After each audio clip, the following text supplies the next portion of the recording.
my one and only demonic experience. Although I can't remember the exact year, it was either 2016 or 2017 when I was most likely 16 years old.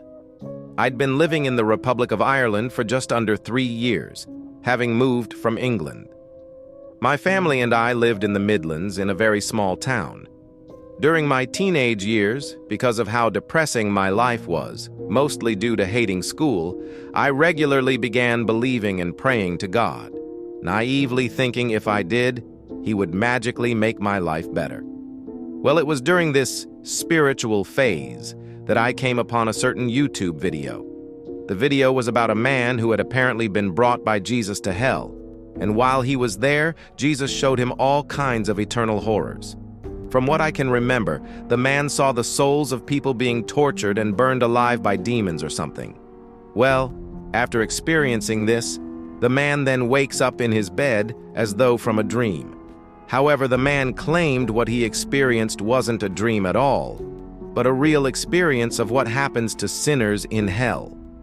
Although I didn't know if what this man experienced was real or not, it definitely made me terrified of ever spending eternity in the fiery depths of hell.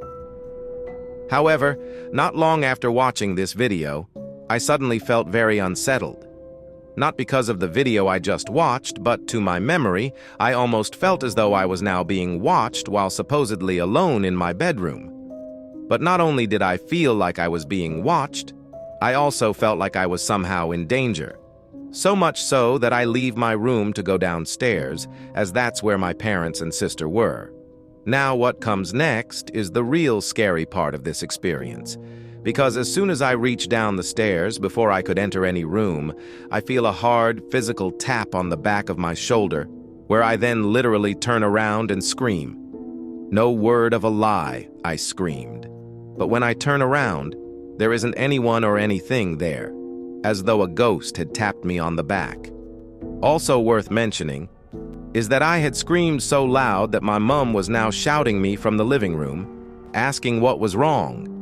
For the rest of that evening, I remember being very afraid and skittish, that every noise or movement I heard had me incredibly paranoid. In fact, I was so skittish that whenever my dog, who was still just a small puppy at the time, came up to me, I was afraid of her touching me. Living in this house for only a few more months before moving, I never had another experience like this one.